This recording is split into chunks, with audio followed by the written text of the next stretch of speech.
particulier, un shiur sur la paracha de Vayeshev, avec un titre un petit peu spécial, Yosef Hatzadik, le cordonnier le mieux chaussé. On connaît tous cet adage que le cordonnier est toujours le moins bien chaussé. Là, on va voir que Yosef Hatzadik, c'est un cordonnier, et vraiment dans les sens les plus tangibles du terme, et c'est le meilleur chaussé. C'est celui qui est le mieux protégé finalement, et qui va aussi, par ce mérite, nous protéger. Notre paracha va essentiellement raconter la terrible vente de Yosef par ses frères, les 10 tribus, les 10 saintes tribus du Ham Israël, puisque Binyamin n'était pas encore né, on l'a vu la semaine dernière, il n'était pas encore de ce monde, et donc les 10 tribus vont vendre Yosef. Or, il est impossible de croire que ces tzadikim ont pu faire une chose aussi méprisante simplement par méchanceté ou jalousie. En particulier, quand il est dit à propos des 10 tribus, à propos des 12 tribus, dans le Chumash Bereshit, Parashat Vayechi, Perek Mem Zayin, Pasuk Lamed Aleph, petit 1 à gauche, Vayishtachu Israël al Rosh Hamita. Yaakov Avinu s'est allongé à la tête du lit avant de mourir. Yaakov Avinu, le père des 12 tribus, s'est allongé sur son lit de mort, à la tête du lit. Pourquoi à la tête du lit? Pourquoi on précise à la tête du lit? Rashi explique, Al She'aita Mitato Shlema, parce que son lit était à la tête. Il a eu un lit parfait, un lit qui est donc l'endroit de l'accouchement, l'endroit de la procréation. Ce lit-là, il était shalem, il était parfait. Velo haya bar racha. Il n'y avait aucun rachat qui est sorti de lui, en particulier, on l'appelle Yosef Hatzadik. C'est celui qui est vraiment tzaddik parce qu'il est tombé dans les méandres de ce monde. Il est parti dans l'obscurité de l'Égypte, le Hervat Haaretz, comme on va l'appeler dans la suite du cours, la nudité de la terre, la saleté de la terre. Et non seulement il est resté Yosef, mais en plus il était tzaddik. Donc c'est évident que les fils de Yaakov ne sont pas des Réchaïm. Ils n'ont jamais fauté. Et pourtant, on va dire qu'ils vont descendre en Gilgoul dans les 10 martyrs de foi. Donc finalement, on peut dire, oui, ils ont fauté, mais non, ils n'ont pas fauté. Alors qu'est-ce qui se passe? Il est connu qu'en temps d'exil et de menaces, on appelle ça shnat shmad, quand c'est shmet en arabe. Shmet, ça veut dire c'est détruit, non, c'est fini. Ça vient de l'hébreu shmad, qui veut dire c'est la menace la plus grave qui attaque le Ham Israël. Eh bien, il y a eu plusieurs fois des années de shmad, des périodes d'oppression grave, mais il y a eu une période, on va voir dans un instant c'était laquelle, où là-bas il fut décrété par les oppresseurs d'Israël de ne plus lire la paracha de la semaine dans le Sefer Torah. C'est-à-dire que Shabbat, on ne lisait pas la Torah. Interdit. Ils ont confisqué les sifrei Torah, les rouleaux, et les Juifs ne pouvaient plus y lire. Et si, malencontreusement, il y avait du clandestinage, ils se faisaient tuer. Alors les Juifs ont contourné cet interdit, et ils ont trouvé l'astuce des haftarot. Ils ont inventé, ils ont pris des parchemins ou des livres qui étaient l'histoire des Nevi'im, des prophètes. C'est la suite les 5 livres de la Torah, Chamisha Chumshe Torah, tous les livres de Moïse. Et à partir de Moïse, c'est terminé la Torah. Maintenant, on commence les Nevi'im, les prophètes, à partir de Yehoshua. Et ensuite, il y a tous les prophètes. Et ce livre de prophètes-là, ils le lisaient. Et chaque semaine, les Chachamim, ils trouvaient une partie des Haftarot, une partie des Nevi'im, qui ressemble contextuellement à l'histoire de la paracha de la semaine. Et on en choisissait comme ça 21 psukim, minimum, pour que chaque personne, chaque montée, puisque finalement il les faisait monter à la Torah de cette manière, 7 montées x 3 psukim minimum par personne, ça faisait 21 psukim. Et donc ces Haftarot nous ont sauvés pendant ces périodes d'oppression. Comme dit Rabbi Mordechai Yafé de Bohème, le Baal à Levouche, que l'on appelle le Levouche dans le monde de la halakha, c'est un commentaire très très important sur le Shulchan Aruch. Il a écrit dans sa partie le Levouche Malchut, Rabbi Mordechai Yafé, à propos du Orachaim Siman Resh Pei Dalet Seif Aleph du Shulchan Aruch. Il écrit la chose suivante, petit 2 à gauche. Umaftirim ben Avi minyana shel la paracha. On va faire la haftara.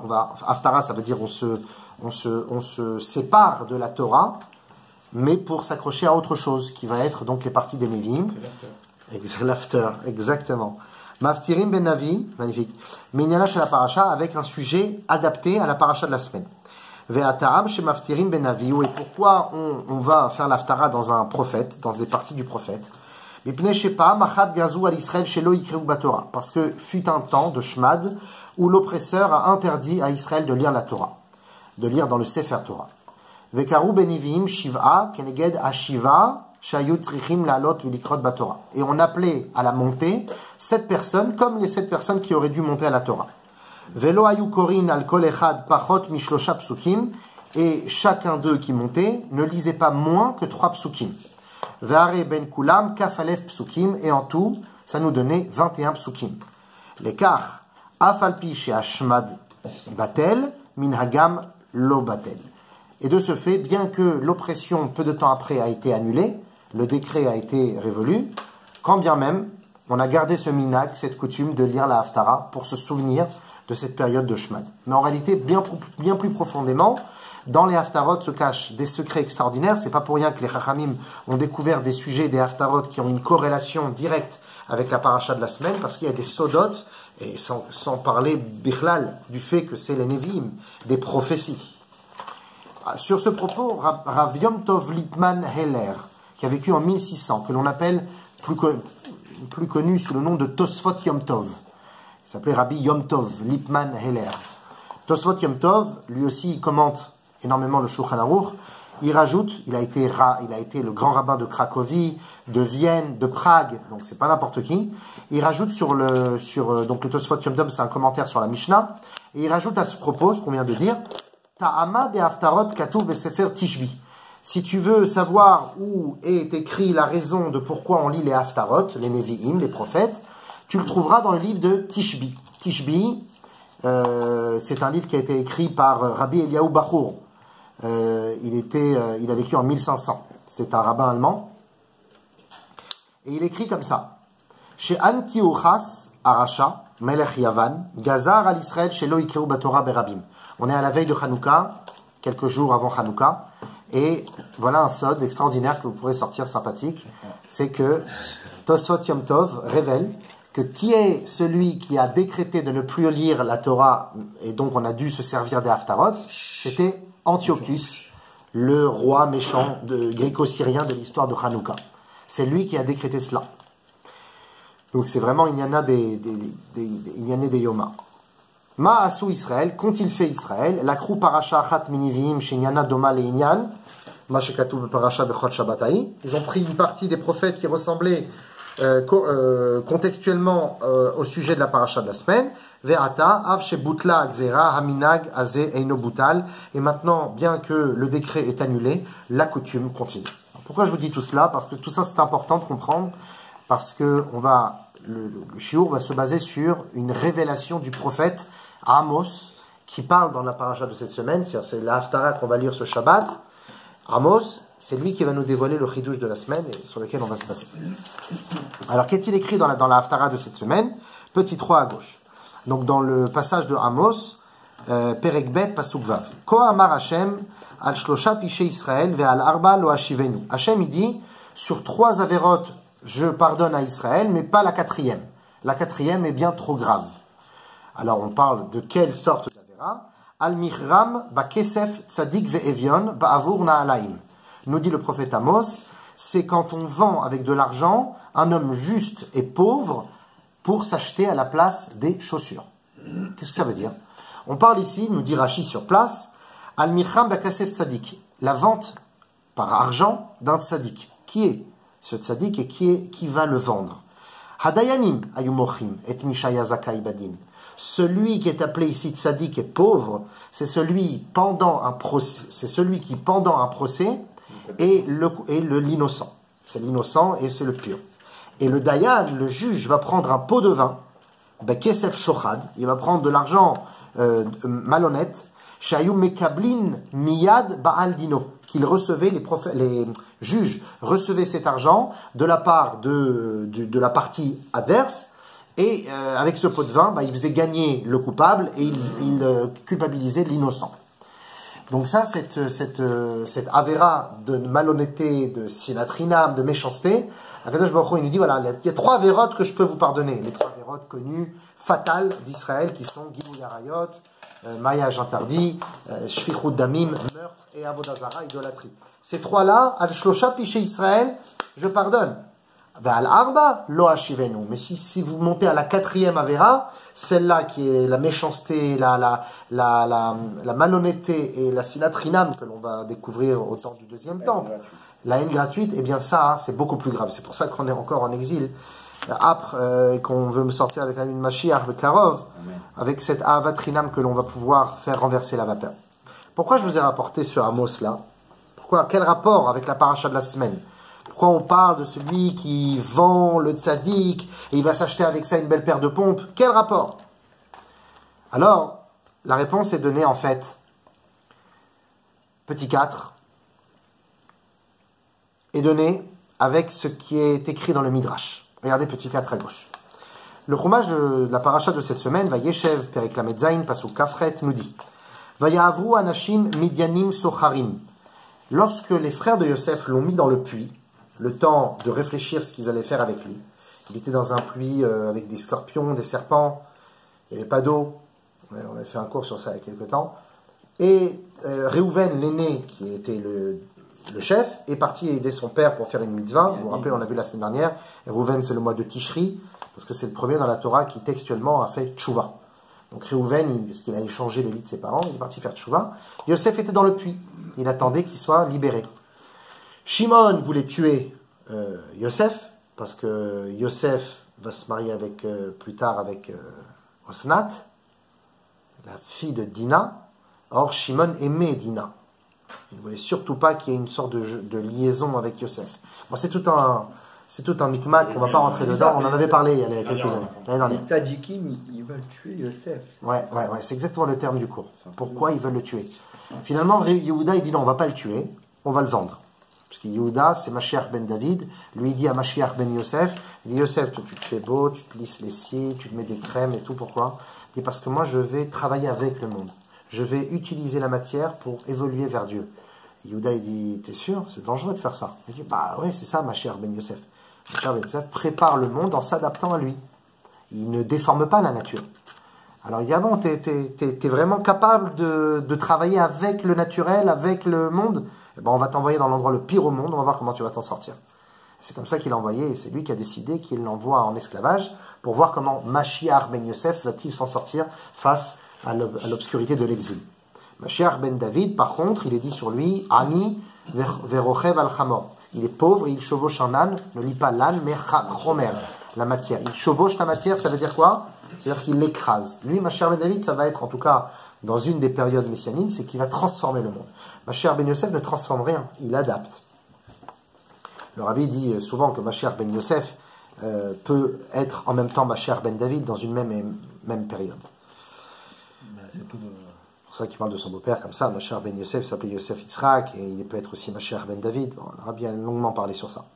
En tout cas, ici, il y a Yosef qui est vendu en esclavage. Vayahavru Anashim Midyanim. Et comment ça s'est passé? Il était dans le puits, les frères de Yosef mangeaient, discutaient, ils étaient bien. Ils entendaient le petit frère en train de gronder en bas, s'il vous plaît, laissez-moi sortir. Ils s'en fichaient, ils mangeaient, ils buvaient. Ah, t'as voulu le colporter sur nous, t'as voulu parler à papa qu'on n'est pas des tzadikim comme toi, tu vas voir. Tu fais ton petit premier de la classe, tu vas voir. Et pendant ce temps-là, Anashim Midyanim, des gens de Madian, avec le pain et la sauce rouge, des gens de Midian passaient avec des caravaniers, des vendeurs d'esclaves, Socharim, des vendeurs, des commerçants, des marchands. Vayimshechu vaya'alu et Yosef minabor. Ils l'ont tiré du puits, ils l'ont fait sortir du puits. Vayimkeru et Yosef la Ishmaelim. Et ils ont vendu Yosef aux Ishmaelim. Be'esrim kesef. Ils ont vendu Yosef contre 20 pièces d'argent. Comme ils étaient 10, chacun d'eux s'est coltiné 2 pièces d'argent. Vayaviu et Yosef Mitzraïma, et ils l'ont amené en Égypte. Le Targum Yonatan, c'est un des traducteurs de la Torah. Il y a Targum Unkelos et il y a Targum Yonatan. Ah ouais, non, voilà, c'est ça, j'en dis désolé. Targum Yonatan, il dit comme ça, en araméen. Vezabinu et Yosef le Arbiain. Ils ont vendu Yosef aux arbres. Be'asrin mein de Kesef. On parle ici des Arbiin, c'est-à-dire des gens du désert. Les Bédouins. Be'asrin mein de Kesef avec 20 pièces d'argent.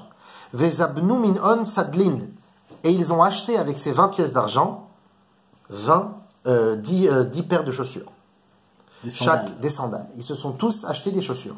Les 10 frères de Yosef, avec ce fric, ils se sont achetés des pompes. Excusez-moi les termes, mais c'est vraiment grave. Quoi.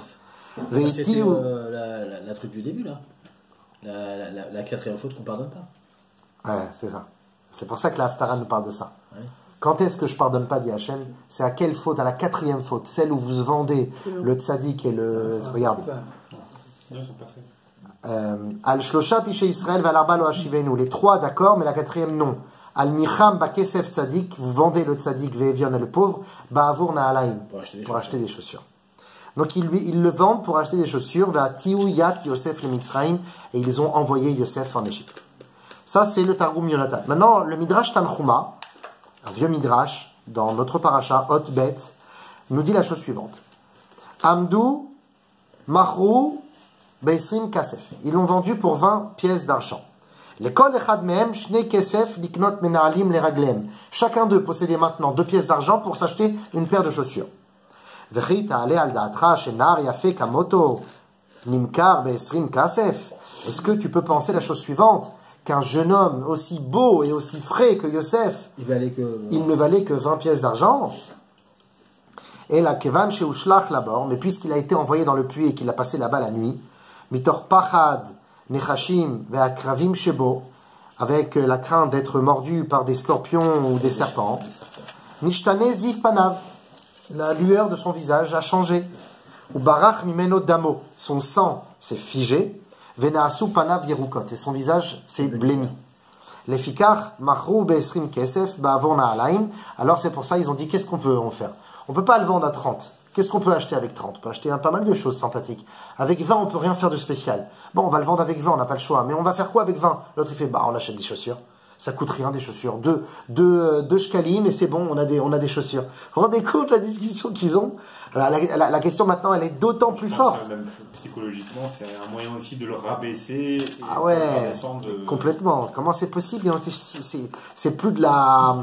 On en avait parlé les années précédentes, le tikkun et compagnie, mais là c'est plus du tikkun, là c'est de la ashrata, c'est de la arzariut, c'est du dédain, de la cruauté. Et donc la question qu'on m'a posée est la suivante. La question est double. Déjà, comment ont-ils pu vendre leurs frères? Et deuxièmement, alors qu'ils étaient tzaddik. Et deuxièmement, comment ont-ils pu acheter des chaussures avec? Comme si que leurs frères, Black Friday, comme si que leurs frères valaient que des chaussures, qu'une paire de semelles. Parce que Yosef se mêlait. Oh là là. Il allait rapporter les paroles. Et pourquoi des chaussures? Pourquoi des chaussures? J'arrête. Ouais, c'est ça. C'est le Vous avez besoin des chaussures? Comme si, exactement, on va parler de ça après. Comme si qu'ils avaient besoin de chaussures. Ils n'en avaient pas. Les fils de Yaakov, c'était des saints et des riches. Ils avaient forcément des sandales. Moi, je m'en ferais contre une paire de... riche. Alors pourquoi, si j'étais riche, ils auraient pu Si le tu donner. écoutes ce cours, Fred, Ils auraient pu le donner, et non pas le vendre. moi je t'aime encore. Hein. C'est dédié. Ils auraient pu le donner alors, le céder. Le CD, et non, on veut des chaussures avec. Tu vas très loin, Rudy. C'est exactement ça l'idée. Déjà, premièrement, comme tu as dit, ils avaient pas des chaussures. Et deuxièmement, si déjà, ils ont qu'à le céder pour 20 pièces d'argent. Ils ont déjà des chaussures, ils n'ont pas besoin. On dirait qu'ils voulaient des chaussures. Bien qu'ils en avaient. Ils réparent quelque chose là. Voilà. Ça y est, t'as compris maintenant. Hein. Tous les shiurim, ils passent par des réparations. Je suis garagiste, moi. C'est ça que c'est. Avec ou sans franchement Avec ou sans... Franchement. Franchement. Alors on y va. Ça c'est la question. Maintenant pour répondre à cette question, on va commencer à apporter les paroles du Magen Avraham. Pour ceux qui étudient le Shulchan Aruch, Rabbi Yosef Karo, on étudie énormément le Magen Avraham et le Bach. Ce sont les deux commentaires les plus essentiels du Shulchan Aruch, c'est le Magen Avraham. Et le Magen Avraham s'appelle Rabbi Avraham Gombiner. Je sais, c'est un nom un peu étrange. Il a vécu en 1600. C'est un commentaire essentiel et central du Shulchan Aruch. Et dans son livre, il a écrit un livre à part qui s'appelle Zaïd Rahanan, c'est un commentaire. Là-bas, dans ce livre, il rapporte un Yalkut Shimoni. Le Yalkut Shimoni, c'est un très vieux midrash. Et ce Yalkut Shimoni lui-même rapporte 2 passages de la Gemara. Une Gemara de Psachim et une Gemara de Shabbat, qu'on va voir tout de suite dans le petit 5 à gauche. La Gemara de Shabbat, Kuf Chavtet Amud Aleph, 129a nous dit Leolam yimkor adam korot beito veikach menaalim leraglav. Un homme devra faire attention de toujours porter des chaussures. Il devra même vendre, c'est étrange comme terme, vendre les murs protecteurs de sa maison, les poutres, etc. Et à la place, acheter des chaussures. C'est-à-dire, il doit se mettre en danger. Parce que si tu enlèves les poutres, il n'y a plus de solidification. Il peut se même mettre, vaut mieux qu'il se mette en danger physique que de se mettre en danger spirituel en marchant pieds nus. C'est pour ça que quand on prie, on ne doit pas avoir les pieds. Ah ouais, ça c'est sûr, ça c'est par kavod. C'est encore un autre truc supplémentaire. Mais marcher pieds nus, bichlal, c'est pas bien. Il faut mettre des chaussettes minimum. C'est pas bien de marcher les pieds Quand on nus. met l'été, Tu peux parler plus. On est en Birkenstock. Ouais. Sans chaussettes, c'est péché. Sans chaussettes, c'est pas péché. Mais c'est mieux de mettre des chaussettes. D'accord. C'est pas péché. D'accord. Il y a plein de rabbanim qui permettent. Donc c'est pas la coutume de tous, mais c'est pas péché. On peut pas dire que c'est assaut. D'accord? Tu vas en Israël dans les kibbutz, pas les kibbutz, les colonies. Les colonies, il y a plein de froum là-bas, tu sais, ceux qui sont en sandales et tout, avec les grandes péotes, les kippotes colorées et tout. Et crois-moi qu'ils s'y connaissent très très bien en Torah. C'est loin d'être des rigolos. Tu vois des fois des gens quasiment, voilà quoi, presque des rabbanim sans chaussettes pendant la tefila, en sandales. Donc après c'est des coutumes, etc. Mais voilà, vaut mieux mettre des chaussettes. D'accord. Si tu veux mon avis, il vaut mieux mettre des chaussettes. Ok, très bien. Parce que c'est pas notre coutume, nous, tu vas pas sortir comme ça en France. Eux ils sortent comme ça dans les prairies, danser Nagila. Quand Et il là, fait voilà. chaud, tu peux sortir. Ouais, tu sortirais toi en sandales comme ça pour aller voir Melech Malchem Amlachim? Non, Eux, ils te disent je sors moi en sandales pour aller voir Hachem. Est-ce que Parce qu'il dit, parce qu'il dit le roi aussi dans le sandales, tu vois, c'est Au l'ambiance. moment que tu m'as dit ça, c'est. Est-ce que tu irais voir Momo dans la boîte. Pas les crocs. Sandales. Juste les Birkenstock. Est-ce que tu vas voir The King? C'est la classe, c'est Rudy. Les bières qui sont découvertes et les crocs sont. Ça n'existe plus les Naot? Les quoi? Les Naot. Mais tu vois, ça existe tellement plus, je sais même pas c'est quoi. Ah, c'est pas vrai, c'était The Pomp genre Birkenstock à l'époque dans les années 90, 2000. Ouais, Charles. Sérieusement, les Naot, c'était les chaussures israéliennes par excellence. C'est comme les Birkenstock, mais orthopédiques genre. Ok, je me sens bête. Alors, Ça, c'est donc, Charles. T'es pas où, t'es sorti une fisquette, là, sans doute. Ils t'ont fait croire que je connais pas les daotes. bah d'ailleurs, c'était sur une disquette. C'est le vieux truc. Parce qu'il y a un petit peu. La harira, elle donne soif. Alors on y va. Alors qu'est-ce qu'il dit la Gemara? Il dit un homme, il doit même vendre les poutres de sa maison pour s'acheter des chaussures pour chausser ses pieds. Rabbi Menachem Azaria. Rabbi Menachem Azaria, c'est le Rama de Pano. Alors, Rama Mipan. Parce que le Rama, en fait, c'est Rabbi Menachem Azaria. En fait, c'est Rama. C'est pas Rama avec un Aleph ou un He. C'est Rama avec un Aïn. Mais C'est c'est le le Rama. même. Oui, c'est le Celui qui a Pano. fait Bereshit et les Gavons. Exactement. Rabbi Menachem Azaria de Pano, il a vécu en 1700, un grand kabbaliste italien. Alors, nous dit le Magen Avraham. Efshar lomar kefi ma shekatav be'asara ma'amarot. Je vais te rapporter un passage de Rabbi Menachem Azaria de Pano. Donc le Magen Avraham, Rabbi Avraham Gombiner, un Ashkenaz, enfin, il va rapporter les paroles d'un Italien. Rabbi Menachem Azaria de Pano, il a écrit un livre qui s'appelle Asara Ma'amarot. Alors il dit là-bas, il est écrit dans la Gemara de Psachim, Kuf Yud Gimel, 113b. Mi she'eino mena'alim beraglav ou qui menoudé la shamaim. Celui qui porte qui marche sans chaussures, et en tout cas pieds nus, il est mis en quarantaine par le ciel. Waouh. Vetzarech lilbosh mena'alim lafsik beno ben aadama asher arera Hashem. Pourquoi? Nous dit Rabbi Menachem Azaria de Pano. Il dit parce que il faut se chausser de chaussures afin de séparer, de créer une couche de protection entre toi et la terre.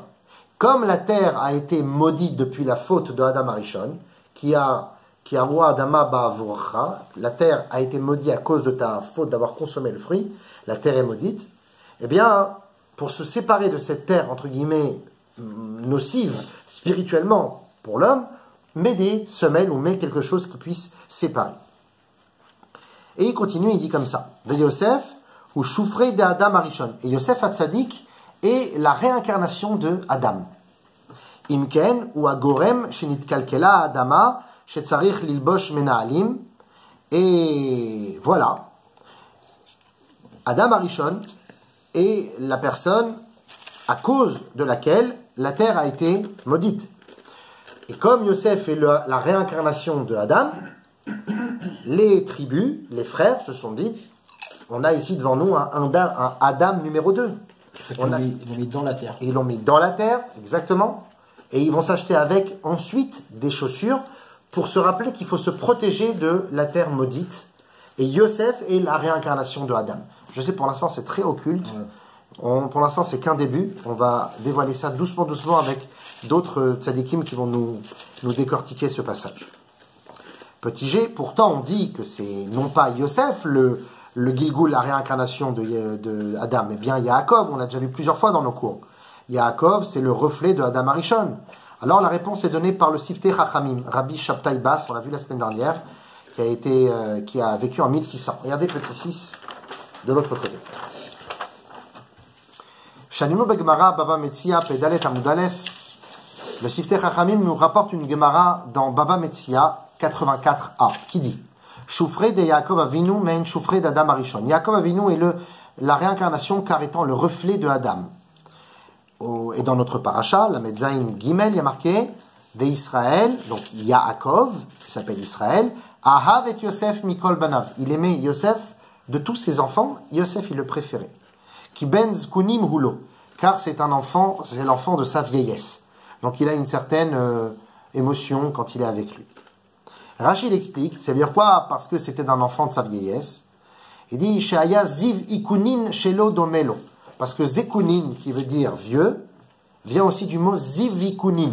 Ziv ikunin, ça veut dire le reflet de son visage. C'est-à-dire qu'ils avaient le même visage, un reflet spirituel. Tu avais même dit, je crois, quand il s'était vu dans le reflet, il avait vu son père dans ses yeux. Egypte, et en fait, c'était son père qui l'avait vu. Exactement, on avait fait Hanouka. Avec Potiphar. Et avec le Zot Hanouka, la 8e bougie. Donc, Ziv ikunim shelo domelo. Ah, mince, vous vous en souvenez, je voulais vous le faire cette année. Ziv ikunim shelo domelo, le reflet de son visage qui, donc, ressemble à celui de Yaakov. Et ceci est tiré, Rachid nous tire cela du Targum Yonatan qui dit Irum ikune de Yosef, Damian le ikunim dile. Le reflet, le visage de Yosef de ressembler au visage de Yaakov. Donc si Yosef ressemble au visage de Yaakov, ça veut dire que Yosef ressemble au visage de Adam Arishon. Parce qu'il y a marqué clair et net que Yaakov ressemble à Adam.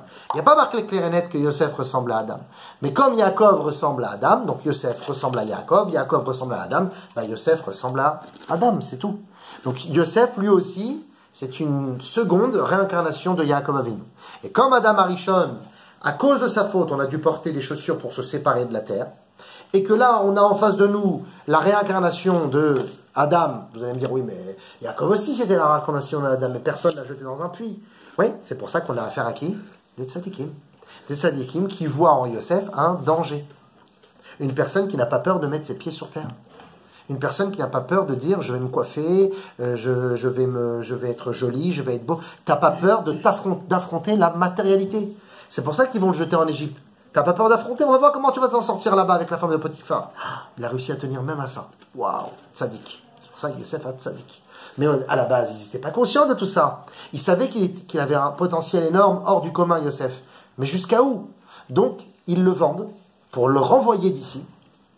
Et à la place, ils vont s'acheter des chaussures qui vont leur permettre de se séparer de la terre, parce que Yosef n'est autre que la réincarnation d'Adam, qui à cause de lui, la terre a été maudite. Il a ses chaussures en réalité pour continuer à se séparer de lui. Ouais, voilà, encore plus, tout à fait. Les barbares.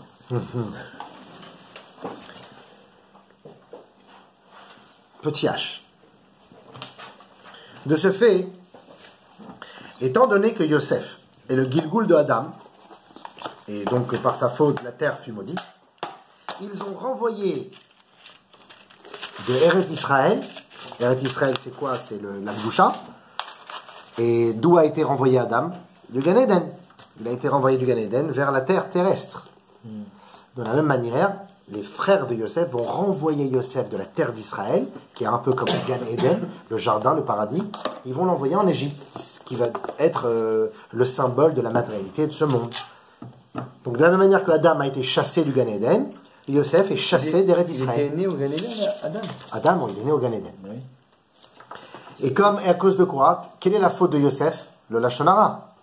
Papa, ils ont fait ci, papa, ils ont fait ça, ils se comportent pas bien, ils mangent de la viande crue, enfin voilà. Il a commencé à parler sur ses frères. À cause de quoi, Yosef, à cause de quoi Adam il a été puni? À cause de la bouche aussi. Et à cause du Lachon Hara, du Nachash. Donc on voit que ça tourne autour de la parole, autour de tout ce qui est en rapport avec la bouche. Adam est chassé à cause de sa bouche. Et d'ailleurs, il a dit même à Kadosh Baruch Hu, c'est la femme que tu m'as donnée qui m'a fait ça. Donc il parle même mal de sa femme. Et Hachem lui en a voulu. Il veut dire, comment tu peux dire une chose pareille, que c'est à cause de ta femme que tu as fauté? Bah oui, c'est elle qui m'a donné à manger. Ouais, bah, il fallait que tu t'en occupes de ta femme, il fallait que tu la renforces dans Torah et Mitzvot, elle ne serait pas tombée. Donc déjà, il parle mal. Et Yosef, la même chose. Il parle mal. Enfin, entre guillemets, il parle mal. Il veut réparer ses frères, il veut arranger ses frères. Qui est-ce qui disait ça, une vérité mal dite peut devenir un mensonge? Non, une vérité qui blesse peut devenir un mensonge.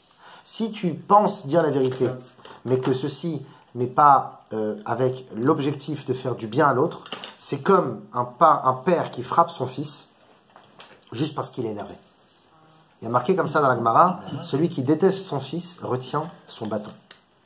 Donc c'est-à-dire qu'il faut frapper si tu aimes ton fils. Comment c'est possible? C'est je tombe à On te dit non, on te dit tu frappes. On était au fait que, comme de la même manière que Yosef Hatzadik a émis des vérités, c'est vrai, mais ils ne sont pas forcément là pour faire du bien. Parfois, il faut savoir retenir sa langue, même si on veut dire la vérité. Si on sait que ça peut blesser, comme dit l'adage, avant de faire un reproche, coupe-toi les ongles pour ne pas griffer. Parce que si ce reproche-là ne va pas au cœur de l'autre, alors ça ne sert à rien. Tu vas juste te délaisser d'un reproche qui te dérangeait, qui t'énervait, tu avais envie de lui balancer ça à la figure. Ouais. Un peu comme des coups que l'on donne à un enfant juste parce qu'on est énervé. Quand Agad El-Malé il dit ne donne pas quand t'es énervé, bon, c'est une phrase de pédagogie. Abigad. Lorsqu'il dit ne frappe pas, d'ailleurs on se fait des gros bisous.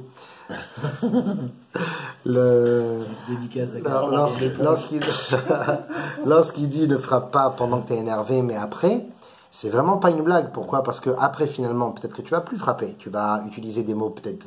Tu vas utiliser d'autres techniques de réajustement. Mais les coups, souvent, on s'en reproche après parce que quand ils sont donnés avec colère, c'est mauvais. Alors que quand les coups sont donnés parce qu'il y a un chinour derrière, les coups seront mesurés, ils seront contrôlés. Et puis, des fois, on donne un coup. L'enfant, déjà, il est vexé quand on lui a donné un coup, mais comme la personne, le papa, il est énervé contre lui, il va continuer à lui mettre parce qu'il est en train de déverser sa colère. Non, si on voit que l'enfant, ça y est, même avec une petite tape, il a été vexé, ça suffira. Et si on voit que même avec la petite tape, ça marche pas, et même en lui mettant des claques, une fois, j'ai vu un père frapper un enfant, et l'enfant, il prend la claque comme ça, il continue à le regarder dans les yeux. Et le père, il dit, baisse les yeux! Il paf! Et le fils, il revient comme ça avec les yeux. Oh. C'était horrible à voir. Ah, ça sert à rien de frapper un enfant comme ça. Ça ne sert plus à rien. Celui-là, il y a marqué, tu retiens le bâton si tu veux pas haïr ton fils. Donc, cette phrase de la Gemara, que celui qui retient son bâton, il déteste son fils, c'est un chevet, un bâton souple. Donc, la même chose, quand on veut dire le émet sur quelqu'un, quand on veut dire les 4 vérités à quelqu'un, je vais dire toutes mes 4 vérités.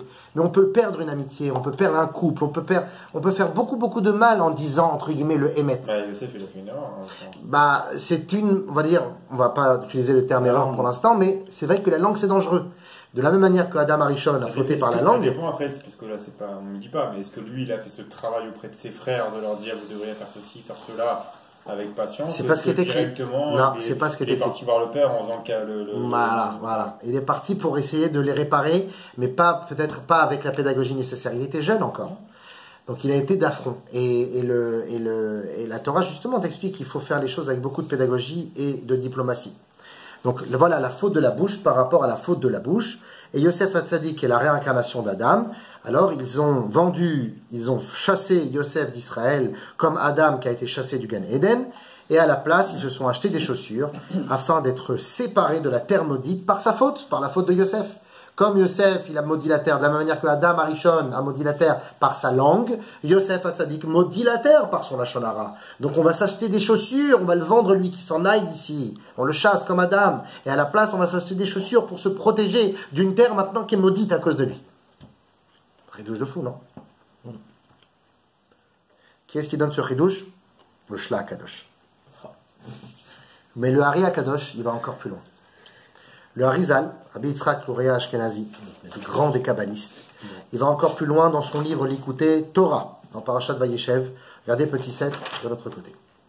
Vaitnachelu oto le hamito. Ils se sont regroupés autour de lui, ils l'ont encerclé pour le tuer, avant de le jeter dans le puits. Nous dit le Harizal.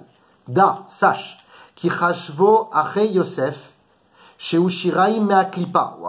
Ils ont cru, les frères de Yosef ont cru, que Yosef était les restes de la klipa, de la faute de Adam Arishon. La faute de Adam Arishon, en quelque sorte, quand elle a explosé, ça a laissé des petits débris. Et ces débris-là, ils disent, c'était Yosef. Shenifreda me Avram ve Yitzhak betzet men Ishmael ve Esav. Lorsque Avram a eu Ishmael et lorsque Yitzhak a eu Esav, eh bien, notre père aussi, il a eu un rachat. Yosef. Voilà ce qu'ils ont pensé. Ils ont pensé que Yosef n'est autre que la réincarnation d'Adam, qu'il est en train de refaire la même faute que lui, et il amène à nouveau à maudire la terre. C'est un nouveau Ishmael, c'est un nouveau Esav. C'est le vilain petit canard. Une forme de logique, en fait. Ouais, en plus, bien sûr. C'est pour ça qu'on dit c'est pas n'importe quoi ce qu'ils ont fait. Ils ont peut-être voulu nous sauver. Ve'adain lonitaru, et peut-être qu'ils n'ont pas été encore purifiés, dont Yosef parmi eux. Donc ça, c'est le Hari Kadosh, un chidouche extraordinaire. Ils se sont dit, de même qu'une klipa est sortie d'Avram et d'Yitzhak, voilà, lui aussi, Yosef, qui est le colporteur, est une klipa. Rabbi Betzalel, puisque le lit était complet. Ça, c'est ce que Rachid dévoile après. Ah, eux, ils ne le savaient pas. Ils ne le savaient pas. Rabbi Betzalel Agadol, Parce pardon. qu'il ressemble à son père, on peut dire que c'est la réincarnation d'Adam. Dire qu'un fils ressemble à son père, c'est normal. Non, Zivikunin, c'est pas ressembler seulement. C'est que les reflets spirituels, c'est comme si ils avaient la même neshama. Ouais, Zivikunin, c'est plus qu'un reflet physique. Rabbi Betzalel Agadol, Rabbi Betzalel de Kouvrin, comme on l'appelle le grand Rabbi Betzalel, c'est un grand Baal Chassidut. Il est descendant direct du Magui de Mezrich. Il a écrit un livre qui s'appelle Pelach Harimon. Il va encore plus loin que ce qu'on vient de voir. Et en même temps, il va expliquer pourquoi, ça répondra à la première question de Rudy, il va expliquer pourquoi il ne portait pas de chaussures avant la vente de Yosef. Comment ça se fait qu'ils ont voulu des chaussures, comme si qu'ils n'en avaient pas? Alors on va te dire oui, ils n'en avaient pas. Et comment ça se fait qu'ils n'en avaient pas? On a dit qu'un homme doit toujours avoir des chaussures. Alors regardez ce que dit Pelach Harimon. Un peu plus vite, de l'autre côté. Ça va? Moi aussi j'ai un petit coup de barre. Makom Shekdusha, allez, on se renforce. Makom Shekdusha Metsuya Baaretz Ein Tzrichim Ledorsa Bena'alaim. Un endroit dont la Gdusha est présente sur la terre. Si un endroit est Kadosh, on n'a pas besoin de porter des chaussures. On peut marcher pieds nus, comme au Beth Amikdash. Le Beth Amikdash marchait pieds sur le sol froid. C'est pour ça que les Kohanim, ils étaient malades. Mais ils étaient souvent malades. Oui, ils avaient souvent des rhumes parce qu'ils étaient pieds nus. Ah, ça, je savais pas. C'est l'origine du Kohanim. Ah là là. Vous pensez à Barca Kohanim? Parce qu'ils sont devenus impurs quand ils ont mis les chaussures. C'est ça. Alors tu vas voir. Parce que c'est quoi les chaussures, nous dit le Pelach Harimon, Rabbi Betzalel Agadol. C'est quoi les chaussures? Ou les Afrid Ben Aklipa. On l'a vu tout à l'heure, c'est de séparer le corps humain de la faute. De la terre. Et qu'Acher Yesh Lefa'amim Makom Kodesh. Et quand l'endroit où tu te trouves est saint, chez En Klipa Metsuya, dont la Klipa n'a pas d'emprise, En Tzrichim Ni Pirudze. On n'a pas besoin de se faire de séparation. Umitam Zeitmar Legabe Moshe, c'est pour ça qu'il écrit à propos de Moshe, dans Parashat Shmot, Parashat Vaera, Gimel He, Shal Na'alecha Me'al Raglecha. Hachem il dit à Moshe Rabbeinu devant le buisson ardent, enlève tes chaussures, car tu es dans un endroit saint. Qui a Makom Asher Ata Omed Alav, l'endroit où tu te trouves, Admat Kodeshu. C'est un endroit de sainteté. Donc enlève tes chaussures. Donc on voit que quand il y a de la sainteté, il n'y a pas besoin de chaussures. Veine, Efshar Shegam Bnei Yaakov Shvetka, Ayu Yechoufé Sandale. En réalité, la même manière que Moshe Rabbeinu n'avait pas de chaussures dans un endroit saint, eh bien, il pense, le Pelach Harimon, que les 12 tribus ne portaient pas non plus de chaussures. Parce que l'endroit où ils étaient, Eretz Israël, Eretz Canaan, Eretz Israël, la Gdusha de Yaakov, c'était une terre sainte. Il n'y avait pas de besoin de porter de chaussures. Mishum Shemitato, Hayak Kulash Tema Gdusha, parce que grâce au fait que Yaakov a donné naissance à que des tzadikim, eh ben, l'environnement dans lequel il vivait était saint. La terre était sainte. Veloya shum klipa bimehem. Il n'y avait aucune écorce ou débris d'impureté en leur temps. Veloya tzrichim lilech bemenalim leafrit ben aklipa. Il n'avait donc pas besoin de porter des chaussures pour se séparer de l'impureté de la terre. Aval kshe'ikiru vedimu beinehem chez Yosef yu mishua aklipot. Mais quand Yosef est revenu du chemin pour voir où ils étaient, pour aller ensuite porter à Yaakov, ils ont vu ici, en quelque sorte, la ressemblance d'Adam Arishon, où il va encore, à cause de sa bouche, faire tomber la terre dans la clipa. Mais alors ils se sont dit, il faut vite qu'on porte des chaussures. On a affaire à un rachat dont il faut se protéger, se préserver, surtout pour nos pieds. Les afrid ben aklipa chez Kocha Magat Laaret, une clipa qui touche la terre. On met achar chez Yosef à Gorem Badavar, et puisque c'est Yosef qui apporte cela d'après eux, l'effikach machruoto bijvil liknot menaalim. Ils l'ont vendu pour à la place acheter des chaussures de protection. Ils se sont dit à ce moment-là, mitato lo shlema. La couche de Yaakov, le lit de Yaakov n'est pas si parfaite que ça. Ridouche extraordinaire. Mais c'est eux qui se sont dit ça. Oui, c'est eux qui se sont dit ça. À cause de Yosef. Oui. Et il y avait des bonnes raisons. Petit L. À présent, on va rappeler quelle est la vision de nos maîtres de la Kabbalah et de la Chassidut et du Drush, des Drashot de la Torah, ainsi que du Sod, à propos de la vente de Yosef. Quelle est leur vision? Comment est-ce possible que les tzadikim ont pu vendre Yosef, leur frère? En réalité, cette vente, elle a été préparée, c'est pas du tout un événement fortuit, un événement surprenant pour Dieu. D'ailleurs, rien n'est surprenant pour Dieu, mais c'est quelque chose qui est totalement préparé. D'ailleurs, si on se base comme ça dans notre vie, on est nachatouar. Quand tu te dis que Adam, il n'a pas mangé le fruit parce qu'il a mangé le fruit, mais qu'il a mangé le fruit parce qu'Hachem, il a fait en sorte que ça arrive, tu te dis finalement, tout est entre ses mains. Évidemment, quand on fait des choix, c'est nous qui faisons les choix. Ça ne nous intéresse pas qu'il le sache ou qu'il ne le sache pas. C'est nous qui avons fait le choix. J'aurais pu choisir autre chose. D'ailleurs, si j'avais choisi autre chose, ça aussi, il l'aurait su. Et d'où le fait qu'on ne peut pas comprendre l'infinie intelligence de Dieu. Mais finalement, le fait de se dire qu'Kadosh Baruch Hu est vraiment dans tous les recoins de nos choix et de notre perception du monde, on est complètement voué à la confiance parfaite de Dieu. On n'a plus peur parce qu'on sait qu'on est entre ses mains. Et quoi qu'il nous arrive, il est là, qu'on souffre ou qu'on soit heureux. La vente de Yosef, elle a été préparée par Hachem, elle a été voulue par Akadosh Baruch Hu dans les moindres détails, et on va rapporter pour cela le Midrash Tanchuma, Hot Dalet, petit 9 de l'autre côté. Il est écrit dans le Chumash Bereshit, Tedvav Yud Gimel, à propos, je crois que c'est dans la parashat Lech Lecha, Kiger Yezaracha Be'eretz Lo Lahem, Va'avadum Ve'inu Otam Arba Meot Shana. Avram Avinu, il n'avait pas d'enfant. On remonte à Avram Avinu maintenant. Il n'avait pas d'enfant, il était triste. Il dit Hachem, j'aurai pas d'enfant, j'aurai pas d'héritier. Hachem lui dit ne t'inquiète pas, tu auras des héritiers. Il dit ok, et comment seront ces héritiers? Il dit il a fait coucher le soleil en pleine journée, l'obscurité totale, la peur, une panique s'est accrochée à Avram, il frissonnait. Et il lui a demandé juste avant, de prendre 3 veaux, 3 génisses, 3 chèvres, 3 béliers, 2 oiseaux. Ça va, ça? Ouais. Et de les... Le but, là. Ouais. Justement, dis-toi qu'il y a un but. Tout ça, il y a un ballon. Le monde est un ballon. On va prendre un peu d'air. Non, ça va, ça va. Attends, Tu veux aller te laver la figure? Comme dit le Taïeb, c'est pas la fatigue qui me maîtrise, c'est moi qui maîtrise la fatigue.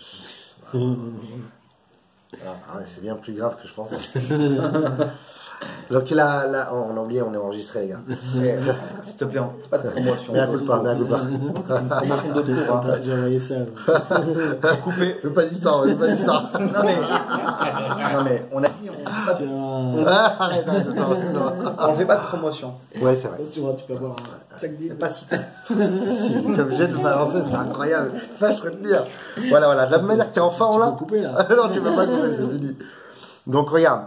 Il dit comme ça, Avram, il a donc préparé ses animaux, il les a placés comme ça, il les a coupés au milieu, il les a un peu écartés, un feu est passé au milieu, et Hachem lui a dit, je te promets, c'est une forme d'alliance que je fais avec toi, et je te dis que tes enfants, tes descendants, donc en réalité les enfants de Yaakov, les 12 tribus et toute la famille d'Israël, vont être esclaves pendant 400 ans en Égypte. Finalement, ça a été soldé en 210 ans, on a déjà appris ce cours-là, 210, il y a 210. Normalement, ça aurait dû être 430 ou 400. Ouais. Et les 30 ans, c'est en fait si on compte depuis la naissance de Yitzhak ou de la Akedat Yitzhak. Donc, tes enfants seront donc en esclavage et ils sortiront à la fin en grande pompe avec des richesses, etc. Ne t'en fais pas. Ah, encore les chaussures. En grande pompe. C'est bien, c'est bien. Bon, c'est lassant. Désolé. Donc, tu seras étranger en cette terre, dans un pays qui n'est pas le vôtre, dans un pays étranger. Ils vous asserviront et ils vous feront souffrir pendant 400 ans. Ok. Le Midrash Tanchuma, il dit sur ce pasouk, Hot Dalet, il nous dit comme ça. Il est écrit dans un autre pasouk, à propos de Chumash Bereshit, la Metet Aleph, Ve Yosef Urad Mitzrayma. C'est la paracha de cette semaine. Yeshev, Yosef fut descendu en Égypte. Ils l'ont fait descendre en Égypte. C'est pour ça qu'il est écrit dans le Teilim Samervav E 66.5. Lechu chazu mif'alot Elokim. Regardez et observez les œuvres extraordinaires de Dieu. Nora alila, car il a des conséquences, elles ont des conséquences redoutables, ces œuvres. Al bnei Adam sur les hommes. Quelles sont ces conséquences redoutables? À propos donc de la vente de Yosef, il est descendu d'Égypte. Hachem a voulu concrétiser l'alliance qu'il a fait avec Abraham. Sache que tes enfants, ils iront en Égypte et ils seront asservis pendant 400 ans. Le passage qu'on vient de lire tout à l'heure. Hachem, veut donc concrétiser la promesse qu'il a dit à Abraham. Alors comment il la concrétise? Il faut bien qu'il trouve une ouverture. Il faut bien qu'il trouve une raison pour laquelle les enfants d'Israël vont descendre en Égypte. Alors qu'est-ce qu'il a fait Hachem? Evi alila lechol dvarim elu. Il a apporté une cause à effet. Kedesh Yaakov et Yosef. Il a fait en sorte que Yaakov, il aime Yosef plus que tous ses enfants. Il a poussé Yaakov à aimer Yosef plus que tous ses enfants. Vaisneu achiv. Ses frères Echav l'ont détesté. Veimkeru oto leishmaelim ve'yodu lemitzrayim. Ils l'ont vendu aux Ismaélites et il est descendu en Égypte.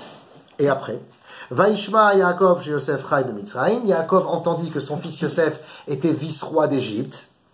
Vayered imashvatim vaishtabdu sham. Ils sont descendus en Égypte pour le rencontrer, ils sont restés, et finalement ils ont vécu là-bas. Et c'est comme ça que l'esclavage a commencé.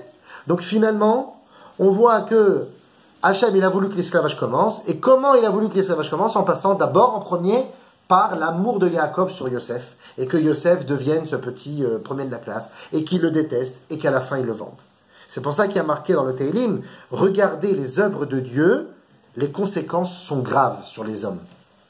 Va Yosef urad Mitzrayma, et donc le passouk qui dit, et Yosef fut descendu en Égypte, nous dit le Midrash, al tikre urad, ne lit pas, il a été descendu, il s'est fait descendre en Égypte, et là, orid, il a descendu, et aviv ve'ashvatim le Mitzrayim, son père et ses frères en Égypte. En réalité, c'est pas ses frères qui l'ont vendu, c'est Hachem qui a fait en sorte que Yosef aille en Égypte. On ne doit pas en vouloir aux frères.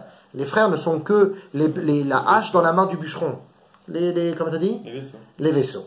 C'est Hachem, qui demande à Yosef de descendre et d'amener par la suite toute sa famille là-bas. C'est pour ça ne lit pas et Yosef a été descendu. Urad, c'est un passif.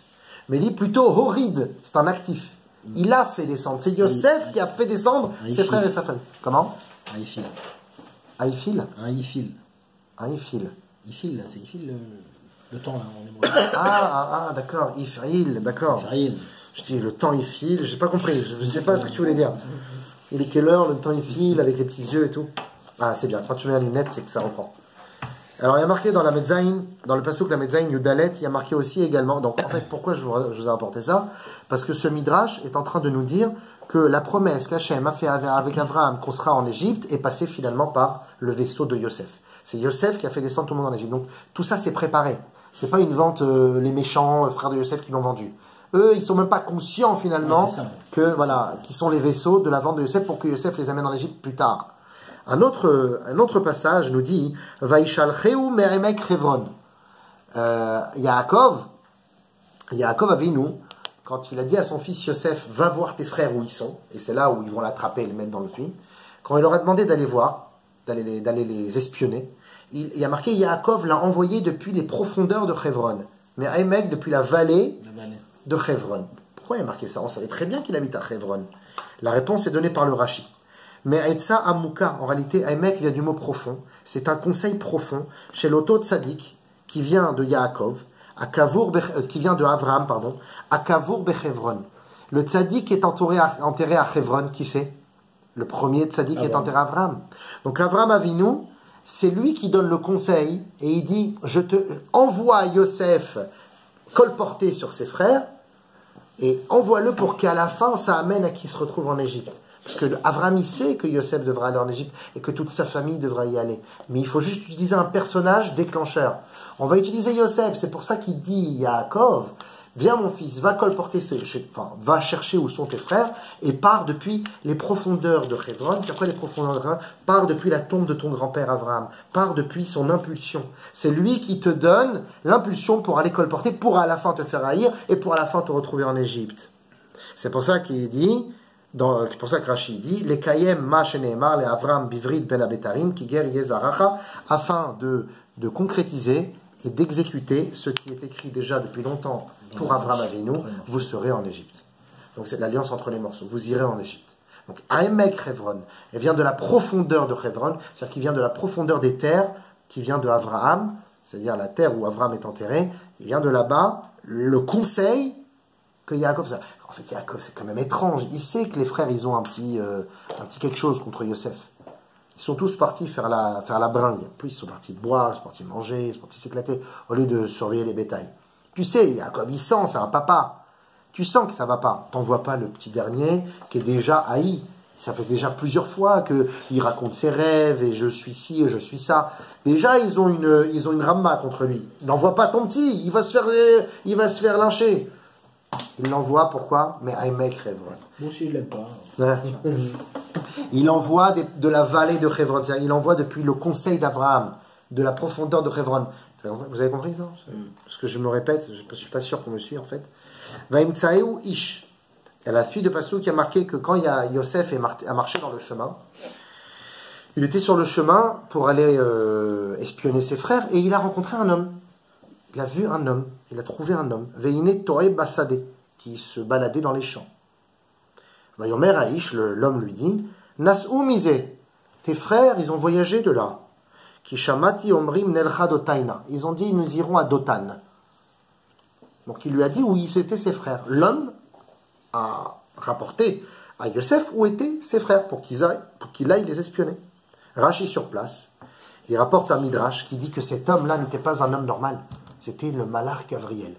C'est Malach Gabriel qui a fait en sorte que Yosef sache où sont ses frères pour aller colporter sur eux. Et le Ramban, Nachmanide, Rabbi Moshe ben Nachman, il explique Kizimen lo akadosh baruch hu mored derer. Hachem lui a montré le chemin. Chez l'omidaato, sans qu'il le sache, le avio beyadaim, il l'a pris dans ses mains, Hachem. Ou les zenit kavnu raboteinu beomram ki aishim aelem malachim. C'est pour ça que les chachamim nous enseignaient que l'homme qui lui a montré le chemin n'était autre qu'un malach. Chez lo al chinam aya kol hasipur hazeh, car toute cette histoire n'est pas gratuite. Ela leodiacha ki etzat Hashem itakum, c'est seulement pour t'annoncer que ici, ce qui a été prévu par Akadosh Baruch Hu depuis l'alliance entre les morceaux avec Avraham commence à se réaliser. C'est maintenant que ça commence. C'est pour ça qu'il commence à envoyer un homme qui est en fait un ange. Après Emek Hebron, le conseil d'Avraham. Tout ça, c'est parce qu'on est en train de préparer la galoute d'Égypte à travers Yosef. Donc tout ça, c'était pour amener des preuves que la vente des frères de Yosef, elle n'est pas comme ça hasardeuse, faite par des méchants garçons.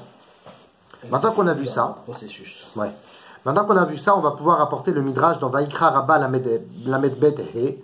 Vaikra Rabba nous dit, il explique pourquoi passer par toutes ces souffrances. Si Hachem a vraiment envie que Yosef descende en Égypte pour ensuite rapporter, il aurait pu faire en sorte qu'il rencontre une fille égyptienne. Abraham s'est marié avec une égyptienne. Hagar, c'était une princesse, la fille de Paro. Il aurait pu faire en sorte que par détournement, il trouve une femme égyptienne. Et là, il se marie avec une égyptienne. Il se retrouve en Égypte, là-bas, il réussit tout ce qu'il est, ses affaires, businessman, tout le monde l'adore. Il devient le vice-roi d'Égypte et il ramène tous ses frères en Égypte. et sa famille, ses frères. Pourquoi on a dû passer par ça? L'amour d'un père plus à un enfant qu'à un autre, déjà ça crée une tension dans la famille. Yosef, qui est le colporteur, déjà des paroles qui lui ont peut-être valu d'être un peu reprochées dans la Torah. La méchanceté de frères, de la arme qui sort de l'extérieur et qui le vendent. Sa descente en Égypte, chez les vendeurs d'esclaves, après chez Potiphar, après en prison, après... Pourquoi tout ça? Chinois, pourquoi on a besoin de tout ça? Il y a une raison pourquoi c'est Yosef et pas un autre de ses frères. Parce qu'on a vu la semaine dernière que Yosef c'est Sitno chez les Saves, le haïsseur des Saves. Donc il n'y a que lui qui peut devenir le tzaddik. Parce qu'un tzaddik, c'est pas, quand on parle de tzaddik dans la paracha, c'est pas celui qui ne connaît pas le mal. C'est celui justement qui connaît. En fait, finalement, Yosef, c'est le Benoni en fait. C'est celui qui est face au monde. Il a envie d'aller avec la femme de Potiphar, mais il la repousse des deux mains. Et ce niveau-là, c'est que Yosef qui peut l'avoir. Le haïsseur des Saves, parce qu'il connaît Sav. On a dit, hein, pour connaître, pour haïr son truc, il faut d'abord être celui qui... C'est pour ça que Nissan, le mois de Nissan, le mois où Aman il a jeté les dés, bon, tout ce qu'on a vu la semaine dernière. Il est combienième de ses frères, Yosef? Parmi les 12? Il est l'avant-dernier. L'avant-dernier, 11. Le 11e. Derrière, c'est Benyamin. C'est pour ça que 11, c'est aussi le 11 fils des Saves. Yosef, il contredit, il y a 11 mois entre Nissan et Adar, enfin, tout ce qu'on a vu. Ouais, et Yoron. Explique pourquoi passer par toutes ces souffrances et ces épreuves pour amener le Bnei Israël à Mitzrayim. Alors voilà la réponse. Pourquoi on est obligé de passer par toutes ces épreuves? En deux mots, quand un père il préfère un enfant, bah, l'enfant il s'enorgueillit. Il se fait beau. S'il se fait beau, bah, les gens seront attirés par lui. Si les gens sont attirés par lui, il est attiré par les autres. S'il est attiré par les autres, bah, il va commencer à fauter avec les autres. Et c'est en fait là l'épreuve de Yosef. C'est de se dire, j'ai tout pour que mes relations sociétales marchent et fleurissent sans aucune limite, et je vais me contrôler. S'il n'y avait pas eu cet amour de Yaakov à Yosef, cet amour incontrôlé ou extravagant de Yaakov à Yosef, Yosef ne serait pas devenu le petit beau gosse chouchou qu'il est. Parce que s'il ne serait pas devenu ça, bah, il n'aurait pas eu toutes ces épreuves, finalement, l'épreuve avec lui-même, de se contrôler face à la femme de Potiphar, de se contrôler face à ses pulsions. Et il ne serait pas devenu ce fameux tzaddik. Et il ne serait pas devenu non plus un enfant à qui tu dis tous les matins, t'es le meilleur, t'es le champion, tu vas réussir, alors que c'est très bien qu'il a des difficultés. Il ne pourra que à un certain moment réussir. Quand tu encourages, il n'y a pas, c'est le seul. Cette semaine, j'ai eu une réunion pédagogique avec l'ancienne directrice, qui a été directrice pendant 15 ans de Lucien de Hirsch, Madame Ben Simon, un petit coucou à vous aussi, qui est phénoménale. Elle nous a fait une réunion phénoménale sur les techniques d'éducation, pédagogie et tout, vraiment, vraiment très fort. D'abord, elle a une expérience géniale, puis c'est une professeure des écoles, c'est l'éducation nationale et tout, c'est la classe. Et elle est de chez toi en plus, forcément. Et pourquoi je vous dis ça? Parce qu'elle nous a dit combien c'était important l'encouragement. Elle nous a ramené l'histoire d'un tzaddik qui était devenu tzaddik parce qu'il avait très froid à la yeshiva, il voulait quitter la yeshiva. Et on lui a apporté un jour une femme, elle avait des couvertures en plus à la maison, elle en a apporté à la yeshiva. Et il est resté à la yeshiva parce qu'il a eu une couverture. Et c'est devenu ensuite un gadol. Et cette couverture, en fait, elle dit, chaque enfant mérite d'avoir sa couverture. Il y en a qui l'aiment épaisse, il y en a qui l'aiment fine, il y en a qui l'aiment pas du tout. Il y en a qui ont sur le lit, mais qui ne couvrent pas avec.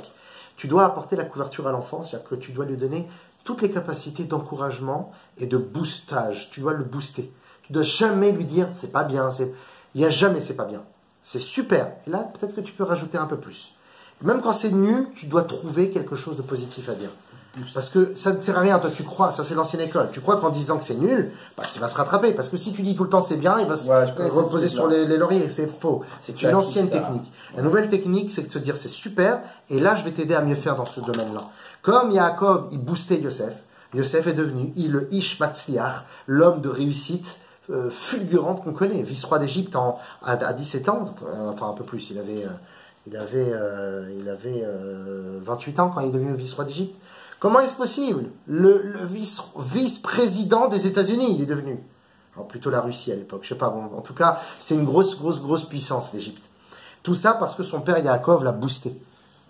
Je t'ai jamais vu comme ça. Très fatigué.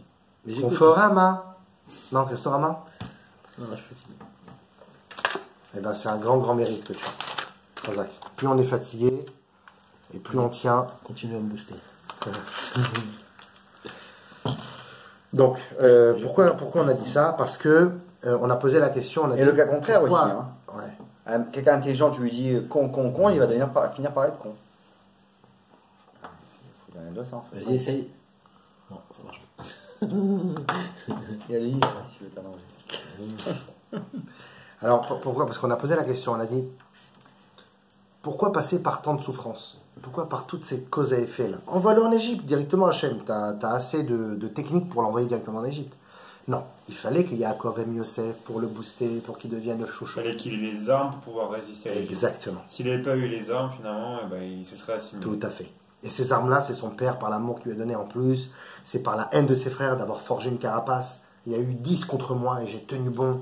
Cette force-là, Yosef en a eu besoin. Et la force, la plus dont il a eu besoin, c'est celle de se contrôler face aux pulsions charnelles. Parce qu'il va être poussé à aller avec la femme de Potiphar.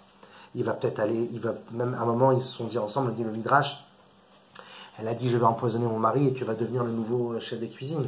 Il a une toute autre histoire, elle est arrivée au Ham Israël. Parce que Yosef devient vice-roi d'Égypte que bien après. S'il serait devenu le chef des cuisines, le chef des grands cuisiniers de Pharaon avec la femme de Potiphar, il ne serait jamais devenu vice-roi. Il n'aurait jamais amené sa famille Yaakov en Égypte, et il n'y aurait jamais eu l'esclavage, et on n'aurait jamais eu ce qui a été prévu à Abraham Avinu.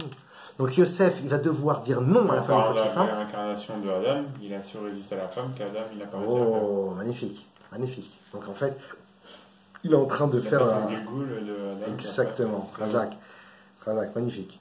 Alors regardez, justement par rapport à ces... C'est quoi dans sa maison qui a permis de résister à la femme de Potiphar? Alors, tout de suite. La fenêtre. Ouais. Il a fallu de retenir ses pulsions. Et ce qui a amené finalement à que... Pourquoi Hachem a amené Yosef avec tant de souffrance, c'est pour arriver à ça. Pour arriver à qu'il arrive à se retenir. Et regardez ce que dit le Midrash. Vaikra Rabba. Sarah Imenu, je suis dans le petit 10. Sarah Imenu yarda le Mitzrayim vegadra atzma mina yerva. Sarah Imenu, elle aussi, elle est descendue en Égypte avec Abraham. Abraham l'a cachée dans une valise, finalement elle s'est fait choper. Et il a dit, c'est ma sœur, ils l'ont laissée en vie. Et Sarah était dans le palais de Pharaon. Et il a voulu consommer le mariage. Or, il a été frappé par des anges la nuit, il n'a rien pu faire, et Sarah est restée propre. Elle a réussi à se préserver de la herva, de la nudité de la terre d'Égypte. Venigderu kol anashim bisruta. Et par son mérite, beaucoup de femmes en Égypte et en Mésopotamie ont pris sur elle la pudeur. Et c'est de là qu'est venu que beaucoup de gens de cette partie du monde ont une certaine pudeur au niveau des femmes. Le fait de couvrir les femmes, le fait de les séparer des hommes, pas comme en Occident. D'où vient cette force-là? De Sarah qui a été séparée de Paro quand il a voulu aller avec elle. Yosef yarad le Mitzrayim. Et Yosef lui aussi, comme Sarah, il a été pris en Égypte. Vegadar atzmo mina yerva. Et lui aussi, il a contrôlé ses pulsions. Il n'a pas été avec la femme de Potiphar. Venigderu Israël bisruto. Et par son mérite, Israël est resté pudique et n'a été avec aucune femme égyptienne pendant son exil d'Égypte. Quand tu restes 400 ans en esclavage, à un certain moment, il y a un peu d'assimilation, on devient un peu égyptien, on va avec les égyptiennes. Rien du tout. Amar Rabbi Chia bar Abba. Rabbi Chia bar Abba, il dit, Kedai haya agdur erva beatzmo shinigalu Israël al yado. En 2 mots, il dit Rabbi Chia, il dit, si le Ham Israël a été délivré, d'ailleurs devant la mer, il y a marqué Vayanos, Ayam Ra'a Vayanos, la mer a vu et s'est ouverte. Elle a vu quoi? Elle a vu le tombeau de Yosef. Quand elle a vu le tombeau de Yosef, elle a dit, de la même manière que toi, tu t'es sauvé devant la femme de Potiphar, alors moi aussi, la mer, je vais me sauver devant toi. Donc c'est-à-dire que Géoulat Israël, la Géoula des Juifs, la délivrance du Ham Israël, qui est la finalité de tout, vient par quel mérite? Par le fait que Yosef a contrôlé ses pulsions et n'est pas tombé dans la faute de la Avera avec la femme de Potiphar. C'est-à-dire qu'en fait, Hachem, la réponse qui s'est donnée ici, c'est pourquoi Hachem a amené à toutes ces souffrances? Parce que il a amené Yosef à un point culminant, le plus haut du monde par son père. Ensuite, ça l'a amené en Égypte, où là-bas, il est devenu le plus haut du monde en Égypte, pour qu'à la fin, la femme la plus belle du royaume, elle veuille de lui. Pour qu'il ait l'épreuve la plus dure du monde. Et qu'il dise quoi à cette épreuve? Qu'il dise non.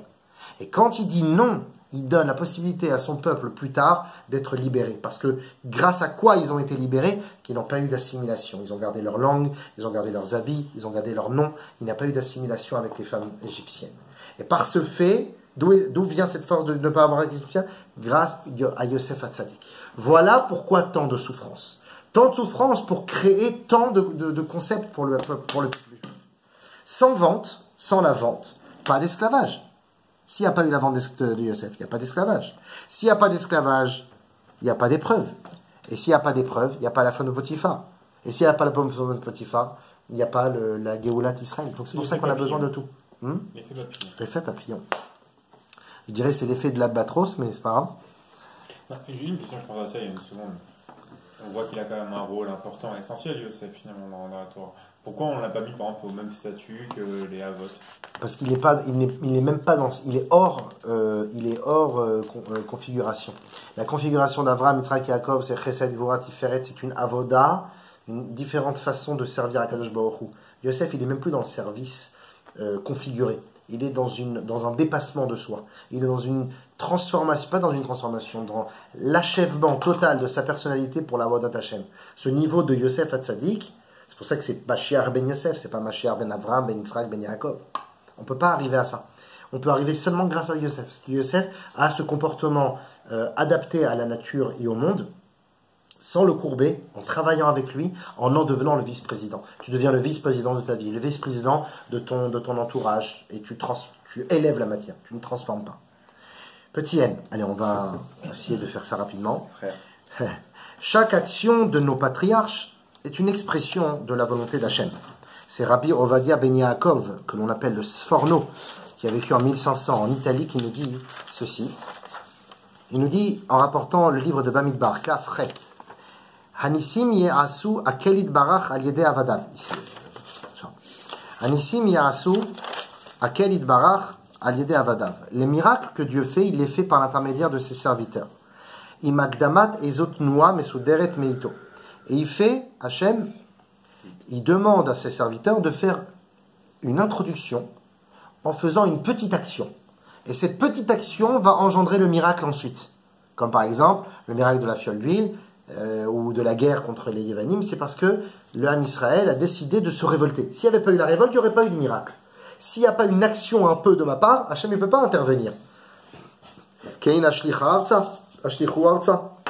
Comme quand Hachem il dit à Moshe, jette ton bâton à terre, il devient serpent. Pourquoi tu as besoin de le jeter par terre? Tiens-le dans la main, regarde, il devient serpent. Non, jette-le à terre, il faut que toi tu fasses une action. Arem et matra, lève ton bâton. Et que vienne la vermine ou que vienne la grêle, lève. Ou que s'ouvre la mer. Veikita Batsur, frappe le rocher et que fasse sortir de l'eau. Pourquoi jamais il peut pas sortir? Si déjà c'est un miracle, il ne peut pas sortir de l'eau du rocher sans qu'il le frappe. Il faut qu'on fasse une action. Pourquoi on dit ça? Ça c'est le Sforno qui dit ça. Le Ramban, il va rajouter sur ce Sforno. Et il va dire Mechirat Yosef le Mitzrayim, la vente de Yosef en Égypte, Vanisayon a caché, et son épreuve si dure, Garmou le Yosef liot beprinat analaim shel kol Israël. Grâce à cela, Yosef il est devenu la paire de chaussures du peuple juif. En étant celui qui a été descendu en Égypte, avec autant d'épreuves, avec autant de difficultés, et surmonté l'épreuve de la pulsion, il est devenu en quelque sorte, en se séparant de l'impureté et des choses charnelles de ce monde, il est devenu quoi? La chaussure du Ham Israël. On a dit quoi? La chaussure sépare de la Touma. La reine et Kadosh Baruch Hu était né à Shvatim Akdoshim Liknot Aleim. C'est pour ça que les Shvatim, quand ils ont vu Yosef, ils ont eu comme un éclair. Ils ont dit, celui-là, il va nous pousser à acheter des chaussures. Kedel Asot Bekar Poal Dimion et Tzaatseem Leitkadesh Nutnagem Mervat Arez Bemitzrayim Misrut Yosef. Parce que quand ils vont envoyer Yosef en Égypte, c'est comme si qu'ils font, on a dit, un petit début d'action où ils achètent des chaussures pour que leurs petits-enfants, plus tard, se protègent, comme porter des chaussures, de toute la Touma de l'Égypte. C'est-à-dire que bien que leur intention fût de s'écarter de la terre maudite, on a dit que pourquoi ils ont acheté des chaussures? Pour s'écarter de la terre maudite, s'écarter du colportage de Yosef, s'écarter de la faute de Adam Arishon. Ils ont eu peur de tout cela. Mais en réalité, sans le savoir, ils ont profité de la protection de Yosef. Ah, parce que Yosef, c'est une paire de chaussures, c'est un cordonnier. Je dis bien coordonnier, hein, c'est un jeu de mots. Il coordonne tout ça en même temps. Car il va s'écarter sans cesse de la nudité de la terre, de Hervat Haaret. Comme il est dit dans Chumash Bereshit, Parashat Miket, Membet Tet. Il est dit à propos que quand Yosef il voit ses frères arriver en Égypte pour acheter du pain, il fait semblant qu'il ne les reconnaît pas. Il est habillé comme un Égyptien avec la barbe pointue comme ça, le truc là, égyptien comme ça. Il est bien avec la coiffe égyptienne, il les regarde et il dit Meraglim atem, vous êtes des espions. Lirot et tervat haaretz, vous êtes venus espionner la nudité de la terre. C'est quoi? Pourquoi vous êtes venus voir comment est la nudité de la terre? Quel intérêt, il est en Égypte en plus, lui. Il va pas dire. Non. Yosef, il dit à ses frères, vous êtes venus acheter du pain en Égypte. Ouais. Ils ne savent pas encore qui est ses frères. Yosef, il dit, ah, vous êtes venus espionner la nudité de la terre. Pourquoi utiliser le terme la nudité? Il est en train de dire, vous êtes venus voir comment est la nudité avant que vos enfants soient esclaves ici. Vous êtes venus toucher la terre pour voir comment elle est nue. D'ailleurs, meraglim, vous êtes venus espionner, ça vient du mot raglaim. Vous êtes venus vous protéger, vous mettre vos pieds dans un endroit de nudité pour voir comment, pour tâter le terrain avant de venir ici en esclavage. Vayomer elem, lo, ki ervat haaretz batem lirot. Vous êtes venus visiter la nudité de la terre. Alors, le pasuk nous dit, Vayomer elehem Yosef al tirou. Après, quand il se dévoile à eux, il leur dit, mes frères, n'ayez pas peur. Qui a tachat elokimani, car je suis sous Dieu. N'ayez pas peur que j'ai été en Égypte comme ça, dans la Touma. Je suis sous la protection de Dieu. Ve'atem chashavtem alay ra'a. Vous avez pensé mal en me vendant. Vous avez pensé que je vous faisais peur. Vous pensiez que je ressemblais à Adam Arishon, que j'allais vous pourrir, que j'allais vous maudire la terre. Et c'est pour ça que vous vous êtes acheté des chaussures. Vous avez pensé mal sur moi. Et pourtant, Elohim chashava letova. Mais Dieu a pensé bien pour moi. Il a fait en sorte que vous achetiez des chaussures pour vous protéger vous aussi un jour de la nudité de la terre, pour vous protéger de tout cet esclavage. Et moi, ça me dérange pas que vous m'ayez vendu, puisque c'est aujourd'hui grâce à ça que je vous amène tous ici. Je vous en veux pas, ça fait partie du processus. Les man asso kayom azeh leachayot amrav, afin que Kadosh Baruch Hu il fasse par mon intermédiaire faire vivre toute cette communauté. Je vais vous faire vivre, je vais vous amener vers la Gdusha par le fait que vous m'avez vendu et que vous avez porté des chaussures. Mais kacha, c'est pour ça qu'à la fin il dit quoi? Hachem ou Am Israël, vous allez être en esclavage. Mais à la fin de l'esclavage, vous allez manger le Korban Pessah, la nuit du Gagno Pascal. Vous allez manger avec des ceintures à vos reins et avec des chaussures à vos pieds. Comme ça nous dit le livre de Shemot, Yud Bet Yud Aleph, Parshat Bo, Vekacha tochlu oto, vous mangerez le Korban Pessah ainsi, Motnechem chagurim, vos ceintures attachées, Na'alechem beraglechem, et vos chaussures à vos pieds. Pourquoi on parle des chaussures? Parce que le Ham Israël c'est ça qui va les tenir pendant 400 ans en esclavage. C'est d'avoir porté des chaussures, spirituellement, de s'être protégés. Et par quel mérite ils ont eu ces chaussures? Parce que Yosef est une paire de chaussures. Il arrive à se protéger de toutes les avérotes de l'Égypte. Et d'où il a eu cette force de porter des chaussures? Parce que ses frères aussi ont porté des chaussures, en pensant se protéger de Yosef. Mais finalement, à la fin, Hachem fait en sorte qu'il se protège des Égyptiens. C'est car par le mérite du self-control de Yosef, appelé chaussure, Na'al, qui veut dire fermeture, il s'est fermé au monde, Noël.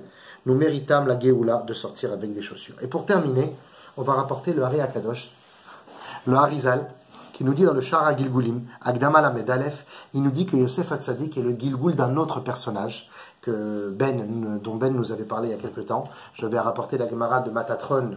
Vous savez, quand Rabbi Acher, Elisha ben Aboya, il est monté là-haut dans le ciel, il a vu Matatron juger les âmes, etc. Et Benjamin nous avait rapporté que Matatron, c'est Hanor. Alors il y a un beau dvar sur ce Yann-là avec Yosef. Oui, bien sûr. Zivugo Bekarov, qui puisse avoir besoin d'Hachem très bientôt, une gentille femme. Sur Facebook. T'arrêtes. Non, tu vas me connaître. Alors le Harizal il dit dans Shara Gilgulim, il nous dit comme ça, Yosef Hatzadik, il est le Gilgul du petit fils de Adam. Il s'appelait Hanor.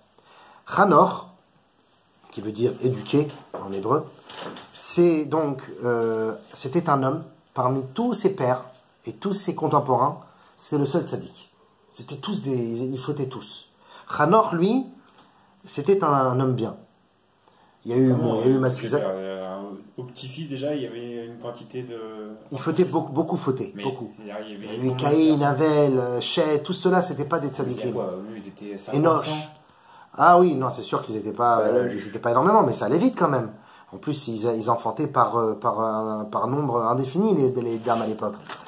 Donc il y avait quand même beaucoup de Réchaïm, et Hanor, lui, il sortait du lot. Car il était... Alors, pourquoi on dit que Yosef, c'est le Gilgul de Hanor? Il y a marqué dans le Chumash Bereshit, la Medzaïn Bet. Ele Toldot Yaakov Yosef ben Shva Esre Shana. Voici les descendants de Yaakov. Yosef avait 17 ans. Aya Roe Techav Batson. Il était le berger avec ses frères. Il était berger avec ses frères. Vehu Nahar, il était un jeune homme. Et Bne Bila, et Bne Zilpa, Nesha Aviv, avec ses frères. Pourquoi on dit c'était un jeune homme? Parce qu'en fait, nous dit le Tikkun Zohar, que Yosef, s'il se nomme Nahar, jeune homme, dans le Tikkun Ain, Kuf Lamed Zain, Rabbi Shimon Bar Yochai, il nous dit, Yosef Hatzadik Nikra Betoar Nahar. Pourquoi il est appelé Nahar? Al Shem Chanor. Parce que Chanor est aussi appelé un jeune homme. Car Chanor n'a pas vécu toute sa vie sur terre. À un certain moment de sa vie, Hachem l'a fait monter directement avec son corps dans le ciel. On l'a plus vu. C'est une des seules personnes qui est montée directement et qui a vécu dans l'au-delà.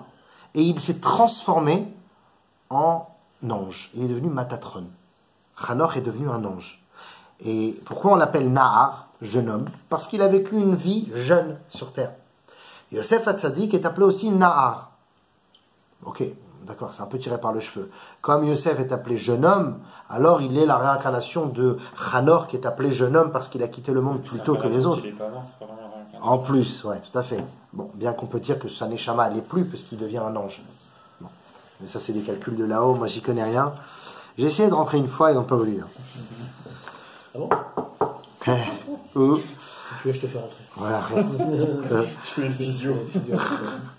C'est pour ça qu'il y a marqué dans le Michelet de Shlomo Amelech, le sage, l'homme le plus sage au monde, il dit quoi? Chanor Hanahar Alpidarko. Éduque le jeune homme selon son profil, son chemin, sa prédisponibilité.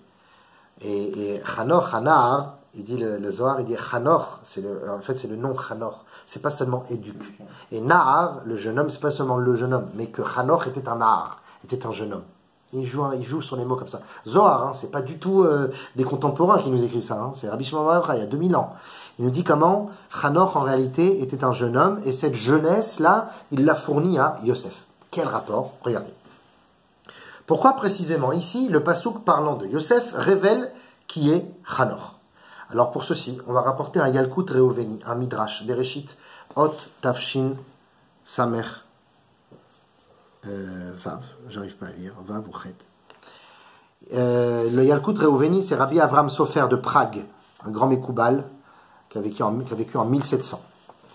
Il dit comme ça, Matatron ayat Tofer Menaalim.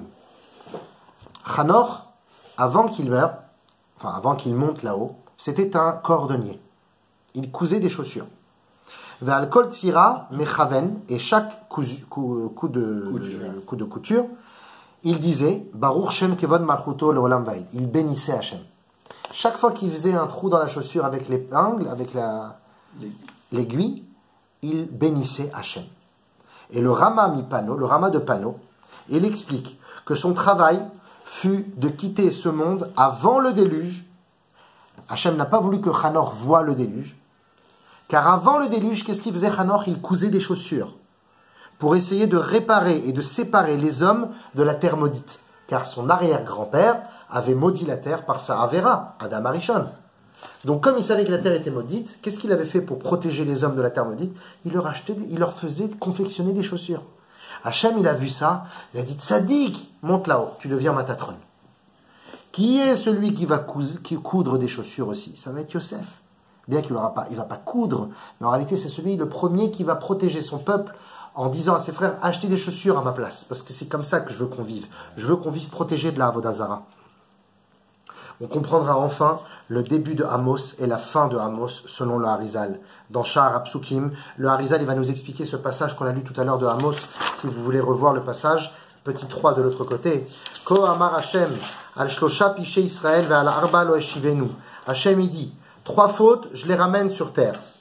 Je leur fais faire tchouva. Mais la 4e, non. Al-Micham Bakesef Tzadik, quand ils ont vendu le Tzadik, Ve'evion, ou le pauvre, Ba'avour Na'alaim, à cause de chaussures. Vous vous rappelez ce passage de Amos qu'on va lire dans l'Haftara ce Shabbat? Regardez ce que dit le Harizal, Sha'ar Psukim. Hine, et on finit avec ça. Hine kichen yair lanu le'avin ma shamar anavi b'shem Hashem. Maintenant on comprendra ce qu'a dit le prophète. Ko amar Hashem al shlosha chez Israël. Les 3 fautes que l'âme Israël pourront faire tchouva. De quoi on parle, nous dit le Harizal? Aneshamot shenitgalgelu beshlosha dorot. On parle de toutes les âmes d'Israël qui ont été ressuscitées ou réincarnées en 3 générations différentes pour essayer de leur faire tchouva. La première, c'est la génération du déluge. Ils sont morts au déluge, alors on les a incarnés où? Dans la génération de la tour de Babel. À la tour de Babel, ils ont encore fauté avec la révolte contre Dieu. Alors Hachem les a fait réincarner dans la génération des gens de Sdom. Sdom et Amora, les villes des Réchaïm. Là-bas aussi, ça n'a pas marché. Donc Hachem, il dit, 3 fois, je les ramène. Maboul, Babel, Sédom. Mais la 4e, c'est quoi? 4e, je ne les ramène pas. On parle de la 4e galoute, qui est celle de l'Égypte. Après qu'ils sont descendus dans la 4e des exils, qui est donc l'Égypte, je n'ai plus besoin de les ramener sur terre. Ils ont fait leur tikkun. Shuv lo hashivenu, je ne les ramène pas. Begilgul od, avec une autre réincarnation. Kigvar kiblu tikkunam, bishibud hammar shel Mitzrayim, car en étant asservis en Égypte, ils ont réparé leurs fautes. Donc 3 générations qui n'ont pas marché, la 4e avec l'Égypte, la réparation a marché. Et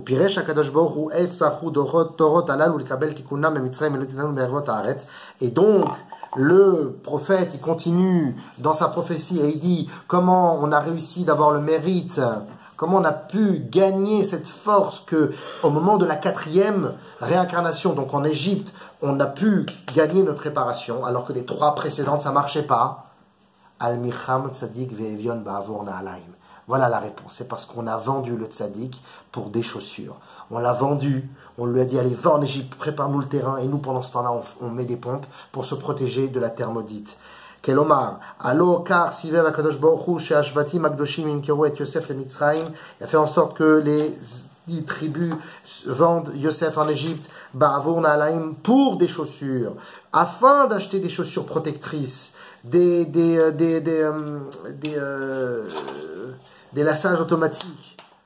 Vous vous rappelez ou pas? Bon, j'essaie de vous réveiller, c'est pas grave. Kedé la sot bekar poel dimion chez Yosef Hatzadik Shamad du château Vinissa Kashem Mitzrayim, afin de faire une petite action, comme on a dit tout à l'heure. Jette ton bâton et ça arrive. Mets des chaussures et ça arrive. Fais une petite fila, fais un petit tzedaka, fais une petite mitzvah, et après arrive la bracha. Yislol et Taderch les Israël chez Sham, afin de préparer le chemin pour Israël et qu'il soit sanctifié là-bas, qu'il ne soit pas mélangé dans la Touma, Veit Pardou Mervataret, qu'il soit séparé de la nudité de la terre, ou Bisroutze, Loïk Kalkelo et Darkam, afin de ne pas salir leur comportement, et là, Zachou et Ashlim et Tikunam. Et alors à ce moment-là, grâce à ces chaussures, ils auront le mérite de réparer la 4e fois où ils se réincarnent sur terre, Ve'arba lo hashivenu. La 4e, je n'ai pas besoin de la ramener. Par le mérite de Yosef, qui est le combattant, qui est celui qui va pouvoir garder sa herva, garder son envie de pulsion pour le mal, et par le fait qu'il pousse aussi ses frères à préparer cet exil en portant des chaussures. Avec la venue de Mashiach, de Merav et Amenu. Amen. Amen.